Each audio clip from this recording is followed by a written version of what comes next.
উচ্চ আদালতের নির্দেশনার ২.৫ বছর পর কর্ণফুলী নদীর দুপাড় দখলমুক্ত করতে অভিযান শুরু। গুড়িয়ে ফেলা হচ্ছে অবৈধ স্থাপনা। খুশি নগরবাসী। পদক্ষেপ নিছে, এটা খুব সুন্দর একটা পদক্ষেপ নিছে। কর্ণফুলী নদীর জন্য এরকম একটা অভিযানের খুব প্রয়োজন ছিল। স্থায়ী সমাধানের পরামর্শ পরিবেশবিদদের। প্রতিটি উচ্ছেদ অভিযানের পূর্বেই উচ্ছেদ পরবর্তী যে প্রকল্প বা কার্যক্রম হবে বলে সরকারের চিন্তা রয়েছে সেটি বাস্তবায়নের কার্যক্রমটা প্রস্তুত রাখতে হবে। যদি একটা সমন্বয়ের মাধ্যমে আদালতের আদেশটা বাস্তবায়ন করা হতো, তাহলে এই যে উচ্চ আদালতের একরকম আদেশ, নিম্ন আদালতের আরেক রকম আদেশ, এই জটিলতা আমরা এড়াতে পারতাম। দেখছিলেন প্রধান শিরোনাম। দুপুরের সময় সঙ্গে আছি আমি ওয়াহিদা স্বপ্না এবং আমি তোহা খান তামিম। এবার অন্যান্য শীর্ষ সংবাদ।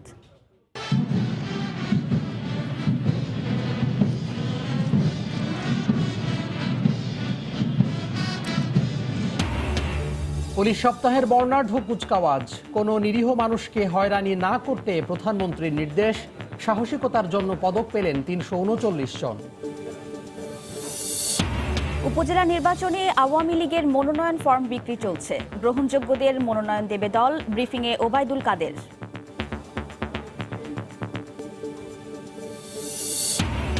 রোহিঙ্গাদের কারণে পরিবেশ বিপর্যয়ের মুখে কক্সবাজার। নানামুখী সমস্যায় স্থানীয়রা। ক্যাম্প পরিদর্শনে ইউনিসেফের বিশেষ দূত অ্যাঞ্জেলিনা জোলি। প্রতি বছর দেশে ক্যান্সারে মারা যায় ১ লাখের বেশি রোগী। আক্রান্তের মাত্র ২৫% আসে চিকিৎসার আওতায়। নতুন ৮টি সেন্টার নির্মিত হলেই আসবে নিয়ন্ত্রণে, বলছেন বিশেষজ্ঞরা। এবং রাজশাহীর তানোরে অজ্ঞাত রোগে ১ সপ্তাহে ৬ জনের মৃত্যু। হাসপাতালে আরও ৬ জন। এলাকায় আতঙ্ক। কারণ অনুসন্ধানে কাজ করছে বিশেষজ্ঞ দল।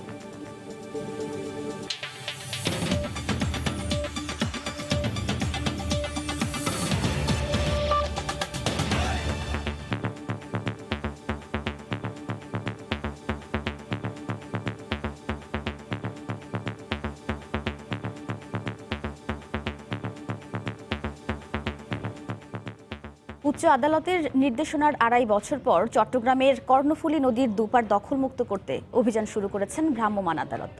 জেলা প্রশাসনের নেতৃত্বে সিটি কর্পোরেশন, বিআইডব্লিউটিএ ও ফায়ার সার্ভিস সহ ১০টি সংস্থা এ উচ্ছেদ অভিযানে অংশ নেয়। গুড়িয়ে ফেলা হচ্ছে অবৈধ স্থাপনা। এতে খুশি নগরবাসী। নূর জামাল আতিকের ক্যামেরায় পার্থপ্রতিম বিশ্বাসের রিপোর্ট। দখল আর দূষণে অনেকটাই প্রাণ হারাতে বসেছে চট্টগ্রামের প্রাণ কর্ণফুলী নদী। বারবার চেষ্টা করা সত্ত্বেও কোনোভাবেই উচ্ছেদ করা যাচ্ছিল না অবৈধ দখলদারদের। ২০১৪ সালে জেলা প্রশাসনের পক্ষ থেকে জরিপ করে ২,২৮১টি অবৈধ স্থাপনা চিহ্নিত করা হয়েছিল, কিন্তু অর্থছাড় সহ নানা জটিলতার কারণে কোনোভাবেই উচ্ছেদ কার্যক্রম চালানো সম্ভব হয়নি। তবে ভূমি মন্ত্রণালয়ের আশ্বাসের প্রেক্ষিতে আজ থেকে কর্ণফুলী নদীর দুই পাশে অবৈধ স্থাপনা উচ্ছেদ কার্যক্রম শুরু করেছে জেলা প্রশাসন। সকল পর্যায় থেকে একটি ইতিবাচক অংশগ্রহণ রয়েছে আমাদের এই উচ্ছেদ কার্যক্রমে। কোনো প্রভাবশালীর কাছে আমরা মাথা নত করব না এবং অলরেডি বেশ কয়েকটি জায়গা থেকে হুমকি ধামকি এগুলো এসেছে। আমার উচ্ছেদকারী ম্যাজিস্ট্রেট যারা তাদেরকে হুমকি দিয়েছে, কিন্তু আমরা সেই হুমকিতে আমরা বিচলিত নই। কর্ণফুলী নদী দখল হওয়ার কারণে ও নাব্যতা সংকটের কারণে এখানে সমস্যায় পড়তে হচ্ছিল বোট চালকদের। এছাড়া দখলের কারণে সাধারণ মানুষদের পড়তে হয়েছে নানা সমস্যায়। তবে উচ্ছেদ অভিযান শুরু হওয়ায় খুশি সকলে। কর্ণফুলী নদীর জন্য এরকম একটা অভিযানের খুব প্রয়োজন ছিল। এটাতে আমরা বাপদাদা সম্পত্তি, সরকারের জমি সরকারের লাগতে আছে, সরকার নিয়ে যাবে শেষ। এটা সরকার করতেছে জনগণের স্বার্থে, এটার মধ্যে আমরা সমর্থ আছি জনগণ। এগুলো যদি মুক্ত হয়ে যায় পরিবেশটা সুন্দর হবে, নদী বড় হবে, আমাদের নৌকা চালাতে সুবিধা হবে। যে কোনো ধরনের অনাকাঙ্ক্ষিত পরিস্থিতি মোকাবেলায় পুলিশ প্রশাসনের পক্ষ থেকে নেওয়া হয়েছে পর্যাপ্ত নিরাপত্তা ব্যবস্থা। নদী গবেষকরা বলছেন শুধু উচ্ছেদ কার্যক্রম চালালেই হবে না, রক্ষণাবেক্ষণ করতে হবে উচ্ছেদের জায়গাও। সীমানা চিহ্নিত করে যাতে আগামীতে আর কোনো ধরনের যে স্থাপনা গড়ে তুলতে কেউ না পারে কোনো প্রভাবশালী, সেই দিকে নজর রাখার জন্য আমরা দাবি জানাচ্ছি এবং আহ্বান জানাচ্ছি। আমাদের প্রায় ২ শতাধিক আইন শৃঙ্খলা বাহিনী এখানে মোতায়েন আছে এবং আমরা এখানে সর্বোচ্চ প্রায়োরিটি দিচ্ছি যাতে কোনো ক্রমেই এই উচ্ছেদ অভিযান কেউ ব্যাহত করতে না পারে। দখল আর দূষণে অনেকটাই বিপর্যস্ত দেশের লাইফলাইন খ্যাত কর্ণফুলী নদী। নিয়মনীতি তোয়াক্কা না করে এখানে গড়ে তোলা হয়েছে হাজার হাজার অবৈধ স্থাপনা। আজ থেকে কর্ণফুলী নদীকে বাঁচাতে যে উচ্ছেদ অভিযান শুরু হয়েছে তা অব্যাহত থাকলে কর্ণফুলী নদী তার প্রাণ ফিরে পাবে এই প্রত্যাশা সকলের। চট্টগ্রামের কর্ণফুলী নদীর তীর থেকে পার্থপ্রতিম বিশ্বাস, সময় সংবাদ। এই মুহূর্তে নগরীর সদরঘাট এলাকায় আছেন রিপোর্টার পার্থপ্রতিম বিশ্বাস, সরাসরি চলে যাচ্ছি তার কাছে।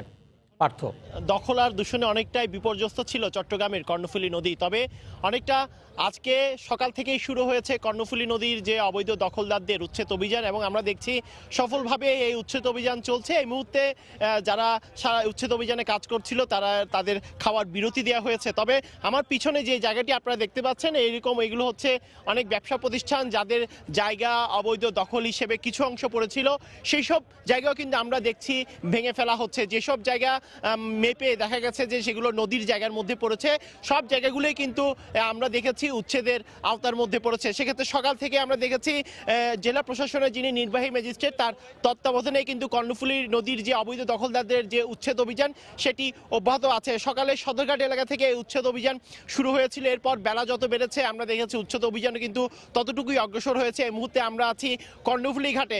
জানিয়ে রাখি চট্টগ্রামের সদরঘাট এলাকায় 16টি ঘাট রয়েছে। এই 16টি ঘাটের মধ্যে বিভিন্ন অংশ অবৈধ স্থাপনা পড়েছে। তো এক একটি স্থাপনা আমরা দেখছি ভেঙে ভেঙে এখান থেকে যাচ্ছে যারা উদ্ধারকারী, এখানে যারা অভিযানের নেতৃত্ব দিচ্ছে তারা। সেক্ষেত্রে আমরা দেখেছি জেলা প্রশাসনের সাথে 10টি সংস্থা এখানে উচ্ছেদ অভিযানে অংশগ্রহণ করছে।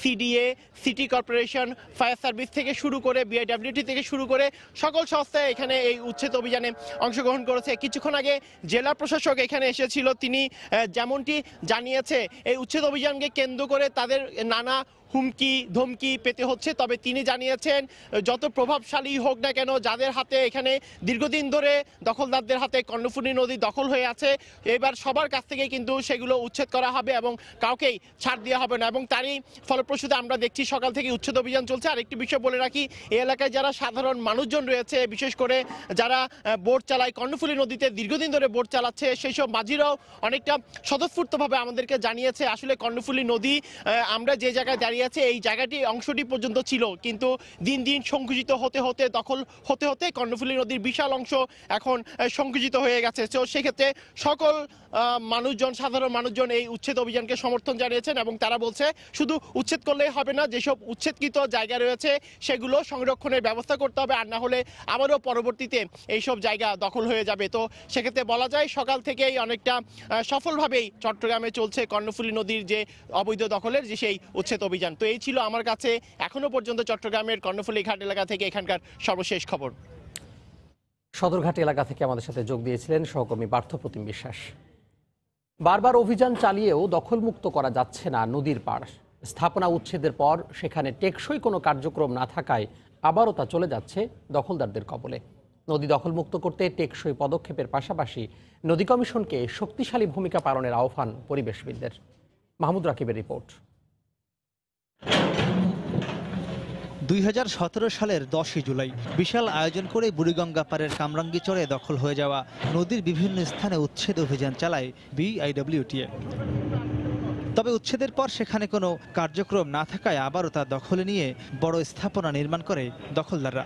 এ কারণে গত সপ্তাহে আবারও নতুন করে কামরাঙ্গীচরে উচ্ছেদ অভিযান চালায় বিআইডব্লিউটিএ। টেকসই কোনো উদ্যোগ না থাকায় দেশের বেশিরভাগ স্থানে বছর জুড়ে চলে এমন উচ্ছেদ আর দখলের খেলা, যে কারণে কখনোই টেকসই দখলমুক্ত হয় না জীবন্ত সত্তা ঘোষণা করা নদীগুলো। পরিবেশবিদরা বলছেন উচ্ছেদের পর সাথে সাথে সেসব স্থানে দৃশ্যমান পরিবেশ বান্ধব কোনো কার্যক্রম না থাকায় দখলদাররা পুনরায় তা দখলে নেয়। পরিকল্পিতভাবে উচ্ছেদ করার পরে কি হবে এবং সেই অনুযায়ী কার্যক্রম উচ্ছেদের পরপরই ত্বরান্বিত আকারে না উদ্যোগ নেওয়ার মধ্যে দিয়ে উচ্ছেদটা একটা প্রহসনে পরিণত হয়েছে। সে কারণে যে কোনো উচ্ছেদেই আমরা শঙ্কিত হই যে এটি কি লোক দেখানো কিনা। যতক্ষণ পর্যন্ত সীমানা নির্ধারণ করে জনগণের হাতে সেটা প্রকাশ করা, এই কাজগুলি যদি না হয় তাহলে উচ্ছেদ অভিযান কার্যকর হবে না। উচ্ছেদের পরপরই পরের প্রকল্পটি দ্রুত বাস্তবায়নটা সম্পাদন করা হয়েছে। সেই কাজটুকু না করলে ঘোড়ার আগে গাড়ি জোড়া হবে, সত্যিকার অর্থে এই গাড়ি চলবে না। এছাড়া নদীতে সঠিক জায়গায় পিলার না থাকা ও রাজনৈতিক সদিচ্ছার অভাবে টেকসইভাবে নদীকে দখলমুক্ত করা যাচ্ছে না বলেও মত তাদের। এক একটাই সমস্যা, সেটা হচ্ছে নদীর সীমানাটা ঠিকভাবে না আঁকা, এবং সীমানাটা ঠিকভাবে এঁকে সীমানার ভিতরে যাতে কেউ আসতে না পারে সেটা ব্যবস্থা না করা। এবং তারা কিন্তু নিজেরা গিয়ে এটা দখল করতে পারেনি যদি প্রশাসনিক যোগসাজশ না থাকে। একেবারে ভূমি অফিস থেকে নিয়ে শুরু করে আইন প্রণেতা পর্যন্ত অনেকেরই প্রশ্রয়ে এবং আশ্রয়ে এভাবে করে দখল করা হয়েছে। সবচেয়ে বড় কথা হচ্ছে নদীগুলো রক্ষায় সরকারের যে সদিচ্ছা থাকা দরকার, রাজনৈতিক পর্যায়ে এবং প্রশাসনিক পর্যায়ে সেই সদিচ্ছাটি নেই। শুধু কাগজে কলমে নদী কমিশনকে নদীর অভিভাবক ঘোষণা না করে নদী বাঁচাতে বাস্তবিক অর্থে শক্তিশালী করা উচিত বলেও মনে করেন পরিবেশবিদরা। মাহমুদ রাকিব, সময় সংবাদ, ঢাকা। এবার অন্য প্রসঙ্গ। নিরীহ ব্যক্তি যেন পুলিশ সদস্যদের হাতে হয়রানির শিকার না হয় সেই বিষয়ে সতর্ক থাকার নির্দেশ দিয়েছেন প্রধানমন্ত্রী শেখ হাসিনা। সকালে পুলিশ সপ্তাহ 2019 উপলক্ষে রাজারবাগ পুলিশ লাইন মাঠে প্যারেড পরিদর্শন শেষে বক্তৃতায় তিনি জঙ্গি দমনে পুলিশের সাহসী ভূমিকার প্রশংসা করেন। তিনি বলেন, মাদক নির্মূল ও নিরাপদ সড়ক গড়ে তোলার কাজে অগ্রণী ভূমিকা রাখতে হবে তাদেরকে। সাহসিকতার জন্য 349 জন পুলিশ সদস্যকে পদক পরিয়ে দেন প্রধানমন্ত্রী শেখ হাসিনা। দেশের অভ্যন্তরীণ আইন শৃঙ্খলা ও জনগণের নিরাপত্তার রক্ষায় অতন্দ্র প্রহরী হিসেবে কাজ করা শতাব্দীর ঐতিহ্যবাহী বাহিনী বাংলাদেশ পুলিশ। ৭১-এর 25শে মার্চ এই বাহিনী সর্বপ্রথম পাকিস্তানি হানাদার বাহিনীর বিরুদ্ধে প্রতিরোধ গড়ে তোলে রাজারবাগে। ঐতিহাসিক এই রাজারবাগেই পুলিশ সপ্তাহ 2019-এর উদ্বোধন অনুষ্ঠানে আসেন প্রধানমন্ত্রী শেখ হাসিনা। পুলিশ সপ্তাহ উপলক্ষে সারা দেশের বিভিন্ন পুলিশ ইউনিটের সদস্যদের সমন্বয়ে গঠিত 11টি কন্টিনজেন্ট ও পতাকাবাহী দলের প্যারেড পরিদর্শন ও অভিবাদন গ্রহণ করেন সরকার প্রধান। এবারে পুলিশ সপ্তাহে প্যারেডে অধিনায়ক হিসেবে নেতৃত্ব দেন পুলিশ সদর দপ্তরের এআইজি আবেদা সুলতানা। তার নেতৃত্বে পরিচালিত প্যারেডে অংশ নিয়েছে সহস্রাধিক পুলিশ সদস্য।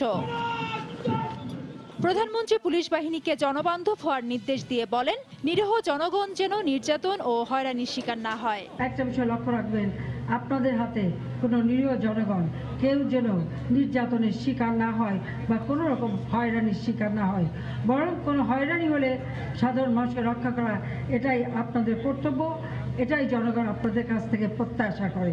সন্ত্রাস, জঙ্গি ও মাদক নির্মূলে সরকারের জিরো টলারেন্সের নীতির কথা উল্লেখ করে প্রধানমন্ত্রী প্রত্যেক পুলিশ সদস্যদের উপর অর্পিত দায়িত্ব নিষ্ঠা ও সততার সঙ্গে পালনের আহ্বান জানান। জঙ্গিবাদ, সন্ত্রাস, মাদক নির্মূলে আমাদের সরকার জিরো টলারেন্স নীতি গ্রহণ করেছে। পুলিশের প্রত্যেক সদস্যের উপর অর্পিত দায়িত্ব নিষ্ঠা ও সততার সাথে পালনের মাধ্যমে জনগণের আস্থা অর্জনে এবং জনবান্ধব পুলিশে পরিণত হবে, সেটাই আপনাদের কাছ থেকে আমি আশা করি। এর আগে 2018 সালে পুলিশ বাহিনীর সদস্যদের অসীম সাহসিকতা ও বীরত্বপূর্ণ কাজের স্বীকৃতি স্বরূপ রেকর্ড সংখ্যক 349 জনকে পদক পরিয়ে দেন প্রধানমন্ত্রী। ফেরদৌস লিপি, সময় সংবাদ, ঢাকা। উপজেলা পরিষদ নির্বাচনের মনোনয়ন ফর্ম সংগ্রহ করতে আওয়ামী লীগ কার্যালয়ে মনোনয়ন প্রত্যাশীদের ভিড়। যাচাই বাছাই করে যোগ্য প্রার্থীকে মনোনয়ন দেওয়ার কথা জানিয়েছেন দলের সাধারণ সম্পাদক ওবায়দুল কাদের। মনোনয়ন না পেলেও দলের হয়েই কাজ করার আশাবাদ ব্যক্ত করেছেন প্রত্যাশীরা। উপজেলা পরিষদ নির্বাচন আসন্ন, তাই সরগরম আওয়ামী লীগের দলীয় সভাপতির কার্যালয়। মনোনয়ন ফর্ম সংগ্রহ করতে সোমবার সকাল থেকেই দেশের বিভিন্ন প্রান্ত থেকে আসা মনোনয়ন প্রত্যাশীদের ভিড় করতে দেখা যায় কার্যালয়ে। দলীয় মনোনয়ন পাওয়ার ব্যাপারে আশাবাদী প্রত্যাশীরা, তবে মনোনয়ন না পেলেও নৌকার পক্ষেই কাজ করার প্রত্যয় তাদের। সবার জন্য কাজ করবো, এলাকার উন্নয়নের জন্য কাজ করবো, সবাইকে নিয়ে দলের সাথে কাজ করব। শেখ হাসিনার হাতকে শক্তিশালী করার জন্য যে যে প্রয়োজন করার দরকার আমি তাই করব। আওয়ামী লীগের চিন্তা চেতনা আদর্শকে ধারণ করে মানুষের কল্যাণে যে কাজ করেছি, আমার এলাকার মানুষ আমার সাথে রয়েছে। নাম প্রস্তাব করার পর দ্বিতীয় কোনো নামের প্রস্তাব আসে নাই, সে কারণেই একক প্রার্থী হিসাবে আমি এখানে এসেছি এবং ফর্ম সংগ্রহ করেছি। ফর্ম বিক্রির প্রথম দিনে সাংবাদিকদের সঙ্গে কথা বলেন দলের সাধারণ সম্পাদক ওবায়দুল কাদের। ১৫০০-এর বেশি মনোনয়ন প্রত্যাশী আবেদন করলেও ত্যাগী ও যোগ্যদেরই অগ্রাধিকার দেওয়ার কথা জানিয়েছেন তিনি। এ সময় তিনি বিএনপিরও সমালোচনা করেন। অনেক যাচাই বাছাই করে আমরা এখানে মনোনয়ন দেব, তবে আমাদের দলে দীর্ঘদিনের ত্যাগী পরীক্ষিত নেতাকর্মীরা অগ্রাধিকার পাবেন। বিএনপি আসলে নেতিবাচক রাজনীতিতে গভীর খাদের কিনারে চলে এসেছে। এই অবস্থায় তারা বেসামাল হয়ে বেপরোয়া হয়ে যখন যা খুশি তাই বলছে। এবারই প্রথম দলীয় প্রতীকে উপজেলা পরিষদ চেয়ারম্যান পদে নির্বাচন হবার কথা রয়েছে। তবে ভাইস চেয়ারম্যান ও মহিলা ভাইস চেয়ারম্যান পদে নির্বাচন হবে দলীয় প্রতীক ছাড়াই। মুজাহিদ শুভ, সময় সংবাদ, ঢাকা। এই মুহূর্তে ধানমন্ডিতে আওয়ামী লীগ সভাপতির রাজনৈতিক কার্যালয়ে আছেন রিপোর্টার রোজিনা রোজি। সরাসরি যাচ্ছি তার কাছে। রোজি, স্বপ্না, আপনি জানেন উপজেলা পরিষদ নির্বাচন উপলক্ষে দলীয় মনোনয়ন ফর্ম বিক্রি ও জমাদানের কার্যক্রম শুরু করেছে বাংলাদেশ আওয়ামী লীগ। এরই ধারাবাহিকতায় সকালে এই কার্যক্রমের উদ্বোধন করেন দলের সাধারণ সম্পাদক ওবায়দুল কাদের। এরপর থেকে আসলে মনোনয়নপত্র সংগ্রহ করছেন মনোনয়ন প্রত্যাশীরা। আমরা যতটুকু জানতে পেরেছি এ পর্যন্ত প্রায় 60টির মতো মনোনয়নপত্র বিক্রি হয়েছে, তবে এখন পর্যন্ত কোনো মনোনয়নপত্র জমা পড়েনি। তো এখন ধানমন্ডি এই কার্যালয়ে মধ্যাহ্ন বিরতি চলছে। আপনাকে আরেকটা বিষয় জানিয়ে রাখি যে এবারই প্রথম উপজেলা পরিষদ নির্বাচনে চেয়ারম্যান পদে দলীয় প্রতীকে নির্বাচন করা হচ্ছে। এছাড়া ভাইস চেয়ারম্যান এবং মহিলা ভাইস চেয়ারম্যান পদে দলীয় প্রতীক ছাড়াই নির্বাচন করবে প্রার্থীরা। আর আরেকটা বিষয় জানিয়ে রাখি, যেমন 2014 সালে 6টি ধাপে উপজেলা পরিষদ নির্বাচন হয়েছিল, কিন্তু এবারই পঞ্চম ধাপে উপজেলা পরিষদ নির্বাচন অনুষ্ঠিত হবে। এরই ধারাবাহিকতায় আগামী 10 মার্চ 87 উপজেলায় প্রথম ধাপে নির্বাচন অনুষ্ঠিত হবে। দ্বিতীয় ধাপে 18ই মার্চ, তৃতীয় ধাপে 24শে মার্চ, চতুর্থ ধাপে 31শে মার্চ এবং পঞ্চম ধাপে 18ই জুন উপজেলা পরিষদ নির্বাচন অনুষ্ঠিত হবে। আরেকটা বিষয় জানিয়ে রাখি যে সকালে আওয়ামী লীগের সাধারণ সম্পাদক ওবায়দুল কাদের সংবাদ সম্মেলন করেছেন এবং তিনি বলেছেন যে যারা সৎ এবং ত্যাগী এবং পরীক্ষিত কর্মী বা নেতা তারাই এই উপজেলা পরিষদ নির্বাচনে চেয়ারম্যান পদে মনোনয়ন পাবেন। এছাড়া আরেকটা বিষয় জানিয়ে রাখি যে এখন পর্যন্ত জেলা এবং উপজেলা পর্যায় থেকে যে নামের তালিকা এই কেন্দ্রীয় কার্যালয়ে পাঠানো হয়েছে, তার মধ্যে মোট রয়েছে 1518 জন প্রার্থী। এদের ভিতর থেকে যাচাই বাছাই করে মনোনয়নপত্র চূড়ান্ত করা হবে। তো ধানমন্ডির কার্যালয় থেকে আমার কাছে এই ছিল সর্বশেষ। ধানমন্ডিতে আওয়ামী লীগ সভাপতির রাজনৈতিক কার্যালয় থেকে আমাদের সঙ্গে যোগ দিয়েছিলেন রিপোর্টার রোজিনা রোজি। এবার পরবর্তী প্রসঙ্গ। বইমেলার কারণে বেগম খালেদা জিয়ার সহ রাজবন্দীদের মুক্তির দাবিতে সোহরাওয়ার্দী উদ্যানে পূর্ব ঘোষিত 8 ফেব্রুয়ারির সমাবেশ স্থগিত করেছে বিএনপি। এর পরিবর্তে 9 ফেব্রুয়ারি রাজধানীর ইঞ্জিনিয়ার্স ইনস্টিটিউট সহ সারা দেশে প্রতিবাদ কর্মসূচি পালন করবে দলটি। রাজধানীর নয়াপল্টনে দুপুরে দলের কেন্দ্রীয় কার্যালয়ে সংবাদ সম্মেলনে তিনি এই কথা বলেন। বেগম খালেদা জিয়ার এবং সকল রাজবন্দীর মুক্তির দাবিতে কর্মসূচি ঘোষণা করা হয়েছিল। বই মেলা শুরু হওয়ার কারণে আমরা সরোয়ার্দী উদ্যানের জনসভাটি আমরা স্থগিত করেছি। ঢাকায় 8 তারিখে ইঞ্জিনিয়ার্স ইনস্টিটিউশনে আমরা এই প্রতিবাদ কর্মসূচিটি করব এবং 9 ফেব্রুয়ারি সারা দেশব্যাপী প্রতিবাদ কর্মসূচি পালন করা হবে। দুপুরের সময় আরও থাকছে। রাজধানীতে অবৈধ পানি সরবরাহকারী প্রতিষ্ঠানের বিরুদ্ধে বিএসটিআই এর অভিযান, শত শত পানির জার ধ্বংস, কারখানা সিলগালা। জাতিসংঘের শরণার্থী বিষয়ক সংস্থা UNHCR এর বিশেষ দূত ও হলিউড অভিনেত্রী অ্যাঞ্জেলিনা জোলি কক্সবাজারে রোহিঙ্গা ক্যাম্প পরিদর্শন করেছেন। সকাল 10:30টার দিকে নভোয়ারের একটি বিমানে করে কক্সবাজার বিমানবন্দরে পৌঁছান হলিউড অভিনেত্রী অ্যাঞ্জেলিনা জোলি। এরপর সড়ক পথে টেকনাফের রোহিঙ্গা ক্যাম্প পরিদর্শনে যান তিনি। আগামীকাল মঙ্গলবার উখিয়ার রোহিঙ্গা ক্যাম্প পরিদর্শন করবেন জোলি। 2012 সাল থেকে জাতিসংঘের শরণার্থী বিষয়ক সংস্থা UNHCR এর বিশেষ দূত হিসেবে কাজ করছেন তিনি।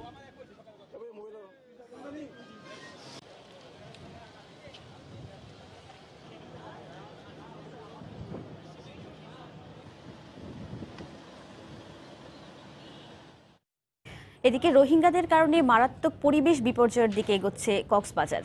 তাদের বসতি স্থাপন ও জ্বালানির জন্য এরই মধ্যে উজাড় হয়েছে 6000 একরের বেশি বনভূমি।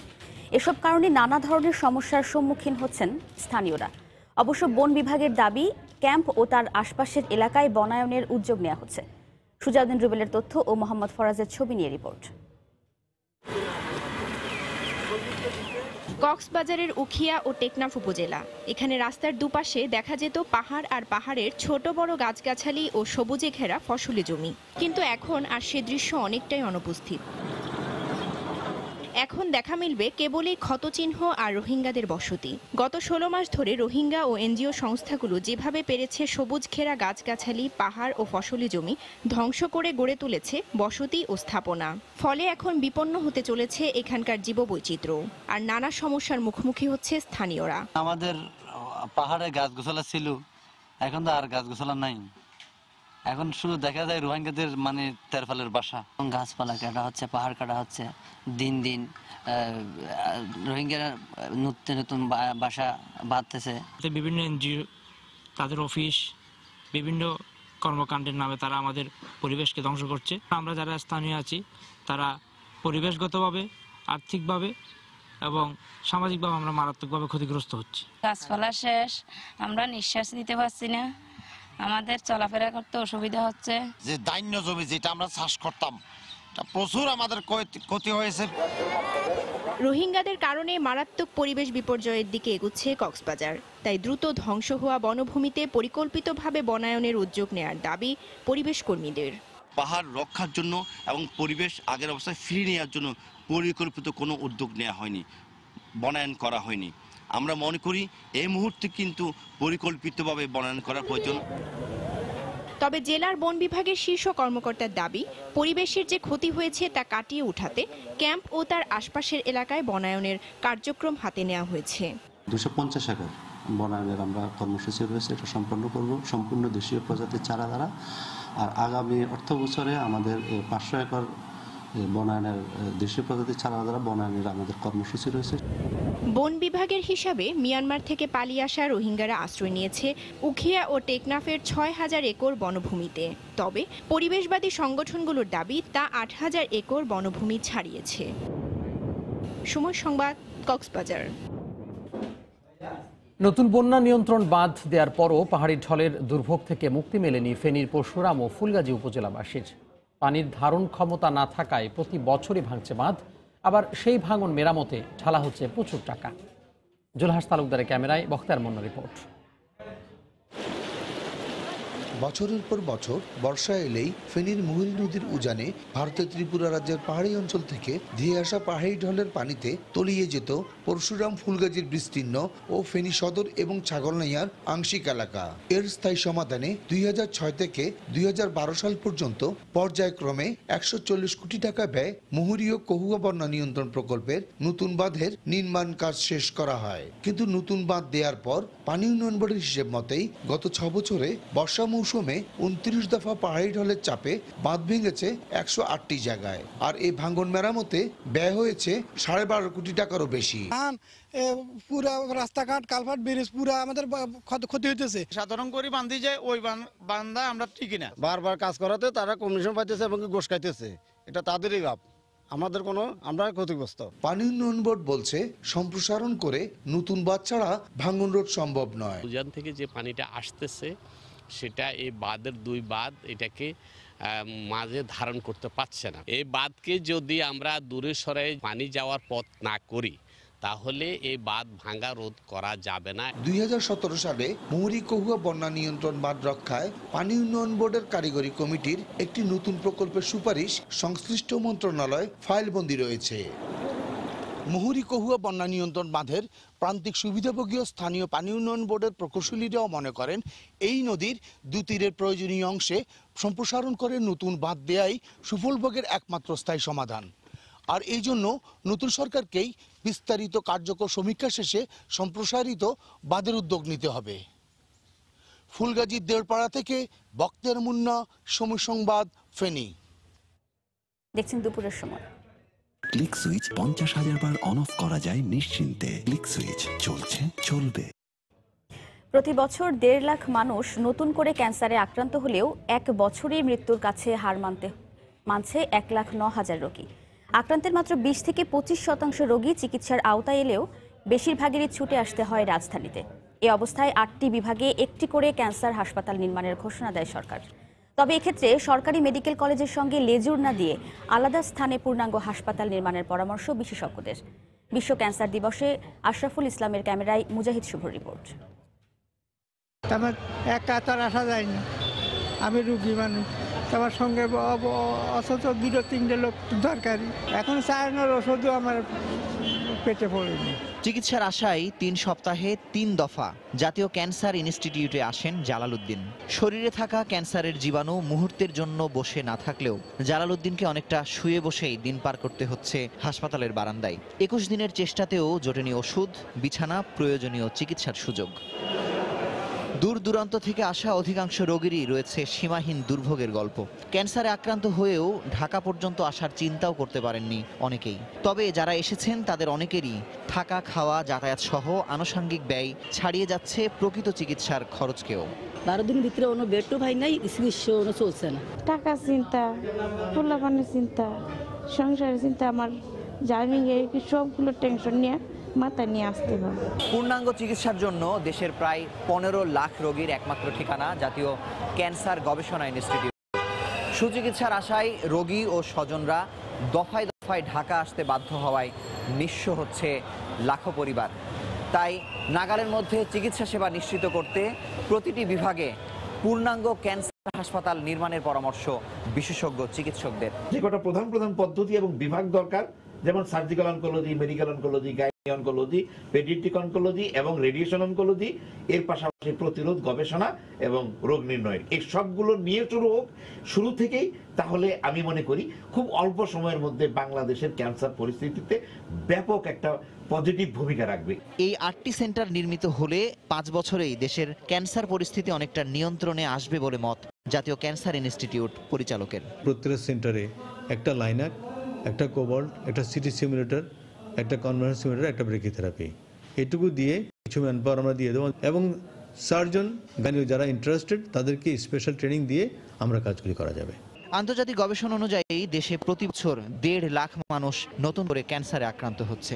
তাই ক্যান্সারের সাধারণ লক্ষণ প্রকাশ পেলেই চিকিৎসকের শরণাপন্ন হবার আহ্বান বিশেষজ্ঞদের। মুজাহিদ শুভ, সময় সংবাদ, ঢাকা। রাজশাহী তানুরে অজ্ঞাত রোগে 1 সপ্তাহে 6 জনের মৃত্যু হয়েছে। অসুস্থ হয়ে হাসপাতালে চিকিৎসা নিচ্ছেন আরও 6 জন। ঘটনা অনুসন্ধানে এরই মধ্যে ঢাকা থেকে 7 সদস্যের একটি চিকিৎসক দল সেখানে গেছেন। এলাকাবাসী জানান, 26শে জানুয়ারি বহরইন গ্রামে হঠাৎ করেই নুরি বিবি, জনাব আলী ও এক নবজাতক মারা যান। কয়েকদিনের ব্যবধানে মারা যান আরও 3 জন। এতে অজ্ঞাত রোগের আতঙ্ক ছড়িয়ে পড়ে এলাকায়। এরপর বুকে ব্যথা ও খিঁচুনি নিয়ে আরও 6 রোগী হাসপাতালে ভর্তি হন। ঘটনা তদন্তে আজ সকালে ঢাকা থেকে institute of epidemiology control and research IEDRC এর 7 সদস্যের চিকিৎসক দল তানুর উপজেলা স্বাস্থ্য কমপ্লেক্সে রোগীদের দেখতে যান। প্রাথমিকভাবে গণহিস্টোরিয়া রোগ বলে ধারণা করছেন চিকিৎসকরা। তবে 6 জনের মৃত্যুর কারণ খতিয়ে দেখা হবে বলে জানান তারা।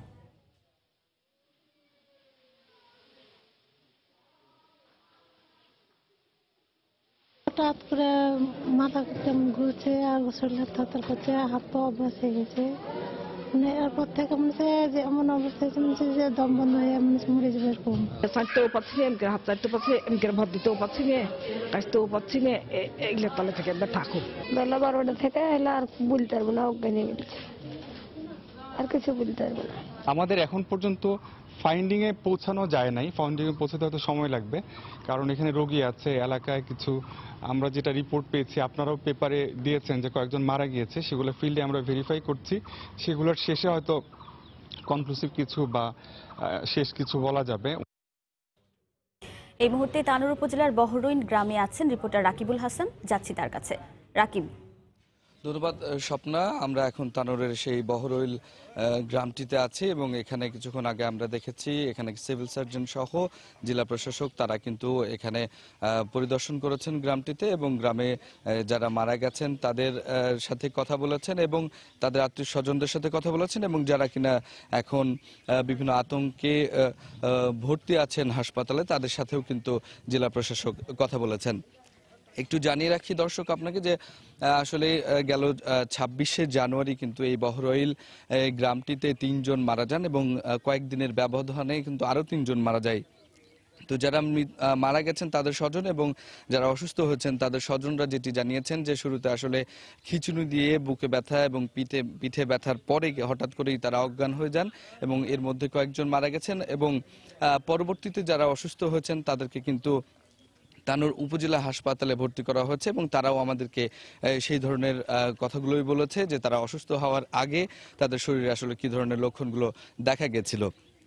পরবর্তীতে কিন্তু এই গ্রাম বহরইল সহ এর আশপাশে যে কয়েকটি গ্রাম আছে, গ্রামবাসীরা আতঙ্কিত হয়ে পড়েন অজানা রোগের এবং অজানা ভাইরাসের আশঙ্কা করে। কিন্তু পরবর্তীতে সিভিল সার্জন সহ উপজেলা স্বাস্থ্য কমপ্লেক্সে যারা বিশেষজ্ঞ চিকিৎসক আছেন তারা কিন্তু যে জিনিসটি আমাদেরকে জানিয়েছেন যে তারা ইতোমধ্যেই এই গ্রামের বিভিন্ন জনের সাথে কথা বলেছেন এবং সিভিল সার্জন সঞ্জিত কুমার সাহা তিনি যেটি বলছেন যে আসলে তাদের প্রত্যেকেরই যারা মারা গেছেন প্রত্যেকেরই আলাদা আলাদাভাবে তারা বিভিন্ন রোগে আক্রান্ত ছিলেন এবং প্রথমত তারা এটি প্রাথমিকভাবে বিবেচনা করছেন যে আসলে সে কারণেই তারা মারা গেছেন।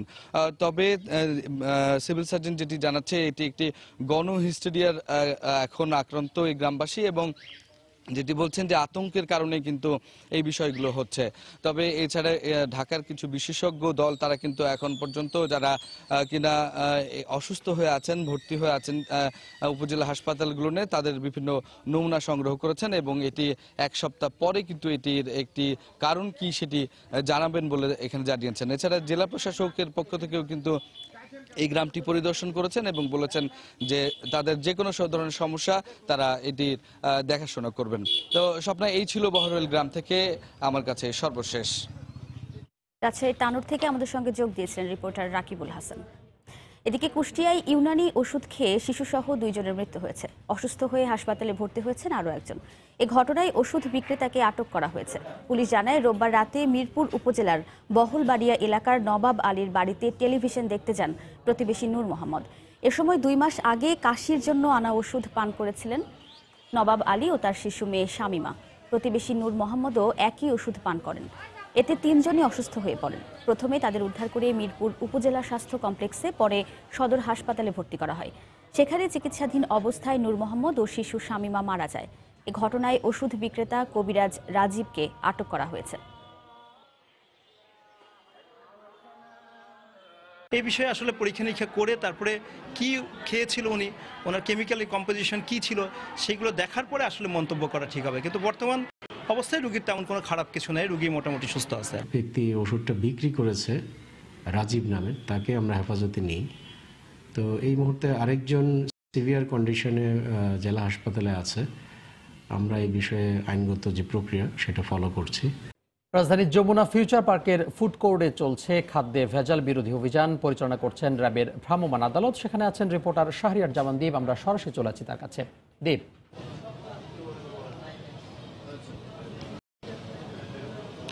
তামিম, ঠিক যেমনটি আপনি বলছিলেন, রাজধানীর যমুনা ফিউচার পার্কে কিন্তু র্যাবের ভ্রাম্যমাণ আদালতের খাদ্যে ভেজাল বিরোধী অভিযান চলছে এবং এখানে আসার পর আমরা দেখতে পেয়েছি যে বেশ কয়েকটি রেস্টুরেন্টে অভিযান পরিচালনা করা হয় এবং আমরা দেখতে পেয়েছি নিম্নমানের খাবার এবং খাবারগুলো যেগুলি রান্না করা হচ্ছে সেগুলো ঢাকা হচ্ছে না এবং মেঝেতে আমরা দেখতে পেয়েছি যে অনেক ময়লা রয়েছে এবং মেয়াদ উত্তীর্ণ বিভিন্ন খাদ্য দিয়ে কিন্তু এখানে খাদ্যদ্রব্য তৈরি করা হচ্ছে আমরা দেখতে পেয়েছি। এছাড়া আমরা দেখতে পেয়েছি নিরাপদ খাদ্য কর্তৃপক্ষ A+ ক্যাটাগরিতে যে এই দোকানগুলোতে দিয়েছে সেগুলোতেও কিন্তু অভিযান পরিচালনা করে র্যাবের নির্বাহী ম্যাজিস্ট্রেট যিনি রয়েছেন এবং আপনারা দেখতে পাচ্ছেন যে খাবারগুলো রান্না করার পরে কোনো ধরনের ঢাকনা ছাড়া এই খাবারগুলো রেখে দেওয়া হয়েছে এবং এই খাবারগুলো কিন্তু পরবর্তীতে যারা এখানে ক্রেতা রয়েছেন তাদেরকে পরিবেশন করা হয়। এই মুহূর্তে রয়েছেন র্যাবের নির্বাহী ম্যাজিস্ট্রেট। আপনি আমাদেরকে বলেন, আপনারা দীর্ঘদিন ধরে এই অভিযান পরিচালনা করছেন এবং এই যমুনা ফিউচার পার্ক আজকে প্রথম অভিযান পরিচালনা করছেন আপনারা। এই অভিযানে এখন পর্যন্ত কি কি পেলেন আপনারা? যেটা হচ্ছে আমরা ঢুকে প্রথম যে প্রতিষ্ঠানে ঢুকেছি সেখানে বেশ ভালো পেয়েছি, কিন্তু এখন যে প্রতিষ্ঠানে এসেছি এখানে আসলে খুব খারাপ অবস্থা। কারণ এখানে যে জিনিসগুলো পেয়েছি, এখানে 1 তারিখে যে পাউরুটি বনরুটিগুলো এক্সপায়ার হয়ে গেছে সেগুলি পাক করা হচ্ছে। বাসি ভাতগুলি আপনার এখানে ফেলে দেওয়া হচ্ছে আমাদেরকে দেখে এবং এখানে পুরা তেল ব্যবহার করা হচ্ছে এবং এখানে যেটা হচ্ছে অত্যন্ত নোংরা এবং অস্বাস্থ্যকর পরিবেশ। আর এখানে যেটা হচ্ছে এই ভাতগুলি আগের দিন রাত্রেবেলা পাক করে তারা আজকে হচ্ছে সেল করতেছে এবং এখানে প্রায় 1 মাস পূর্বে আপনার বিভিন্ন চিকেনগুলি ফাঙ্গাস পড়ে গেছে এবং বেশ কিছু চিকেন রয়েছে। বিশেষ করে এখানে অত্যন্ত আনহাইজেনিক এনভায়রনমেন্ট বিরাজ করছে আর কি। এখানে এই ছিল মেন সমস্যা এখানে। ধন্যবাদ আপনাকে। ঠিক যেমনটি বলছিলেন র্যাবের নির্বাহী ম্যাজিস্ট্রেট, আমরাও দেখতে পেয়েছি যে প্রতিষ্ঠানটিতে এখন অভিযান পরিচালনা করা হচ্ছে। সেই অভিযানটিতে যে খাবারগুলি রাখা হচ্ছে, সেই রাখার যে প্রক্রিয়াগুলো সেগুলো যে নিরাপদ খাদ্য আইন আছে সেই আইনগুলি ভায়োলেট করা হচ্ছে এবং আমরা দেখতে পেয়েছি যেখানে এই খাবারগুলো তৈরি করা হচ্ছে সেই জায়গাটিও কিন্তু বেশ অস্বাস্থ্যকর পরিবেশ। র্যাবের পক্ষ থেকে বলা হয়েছে যে তারা যে নিয়মিত অভিযান পরিচালনা করছে, আজকে তাদের এই অভিযান আরও এখানে 20 থেকে 25টি যে দোকান রয়েছে খাবারের ফুড কোর্টে সেগুলোতে পরিচালনা করবে র্যাব এবং র্যাবের পক্ষ থেকে বলা হয়েছে যে যতদিন পর্যন্ত দেশে নিরাপদ খাদ্য না হবে, খাদ্যে ভেজাল থাকবে, ততদিন পর্যন্ত তাদের এই অভিযান অব্যাহত থাকবে। তো তামিম, এই ছিল আসলে আমার কাছে এখান থেকে সর্বশেষ তথ্য। রাজধানীর যমুনা ফিউচার পার্কে চলছে র্যাবের ভ্রাম্যমাণ আদালত। সেখান থেকে আমাদের সাথে যোগ দিয়েছিলেন সহকর্মী শাহরিয়ার জামানদীপ।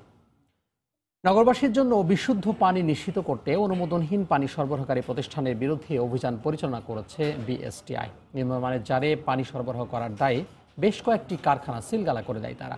সকাল থেকে রাজধানীর আগারগাঁও, শেরেবাংলা নগর ও মিরপুরের বেশ কয়েকটি এলাকায় অভিযান চালায় 10 সদস্যের বিএসটিআই দল। এ সময় রাস্তায় পাশের বিশেষ দোকান থেকে নিম্নমানের পানির জার জব্দ করে ধ্বংস করা হয়। এছাড়া পানি সরবরাহের সময় পিকআপ থামিয়ে পানির জার ধ্বংস করে বিএসটিআই। পরে পানির অবৈধ একটি কারখানায় অভিযান চালানো হয়। এ সময় কারখানার বিভিন্ন যন্ত্রপাতি ধ্বংস ও জব্দ করেন তারা। অভিযানকে সাধুবাদ জানালেও অবৈধ কোম্পানি পুরোপুরি বন্ধ করে দেওয়ার দাবি জানিয়েছেন এলাকাবাসী। এই ধরনের অবৈধ কারখানা বন্ধ না হওয়া পর্যন্ত অভিযান অব্যাহত থাকার কথা জানিয়েছেন কর্তৃপক্ষ।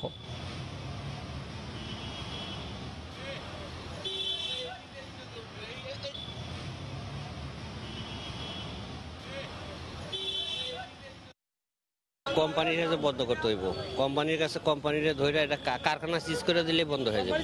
2টা বোতল ভাঙলে লাভ নাই, যারা মেইন গুড়ার থেকে তাদেরকে ধরেন।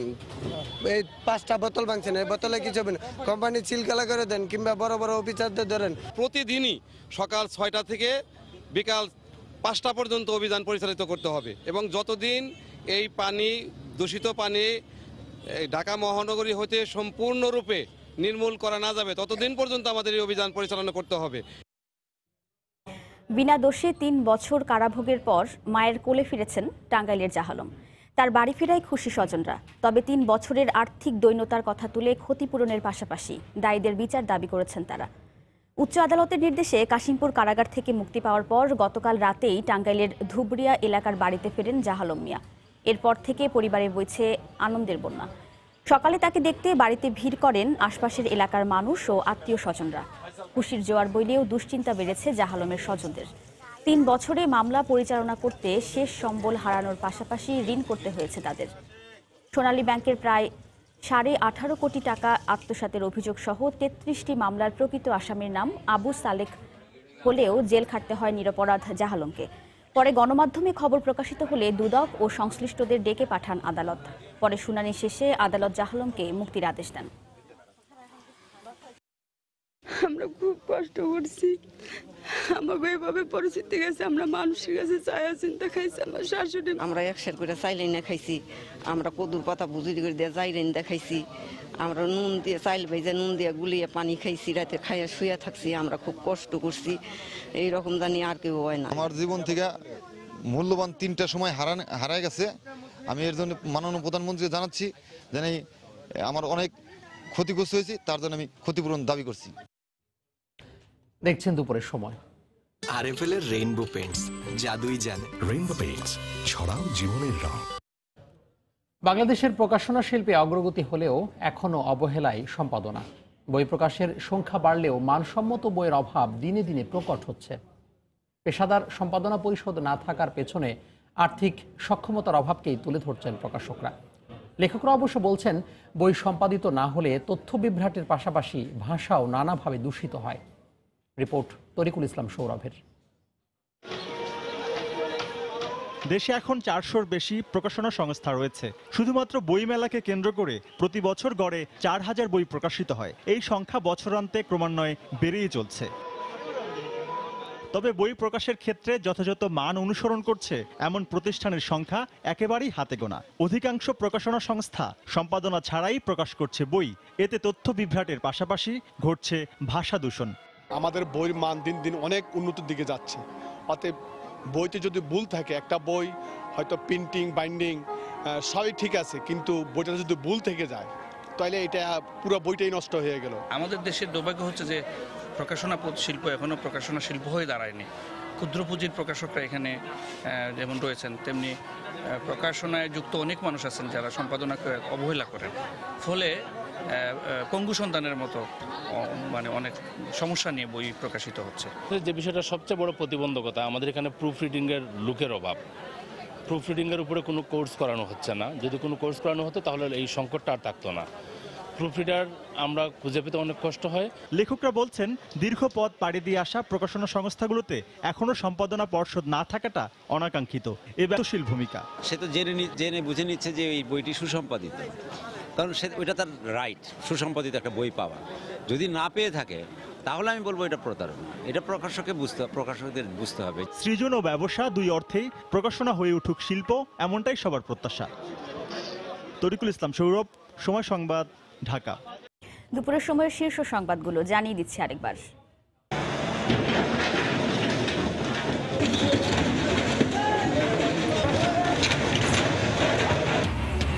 কর্ণফুলী নদীর দুপার দখলমুক্ত করতে অভিযান শুরু। গুঁড়িয়ে ফেলা হচ্ছে অবৈধ স্থাপনা, খুশি নগরবাসী। স্থায়ী সমাধানের পরামর্শ পরিবেশবিদদের।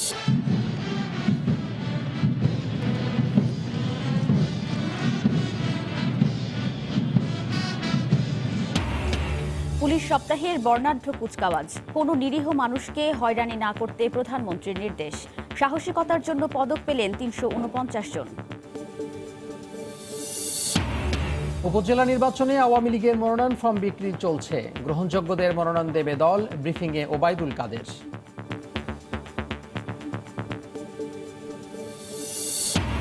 রোহিঙ্গাদের কারণে পরিবেশ বিপর্যয়ের মুখে কক্সবাজার। নানামুখী সমস্যায় স্থানীয়রা।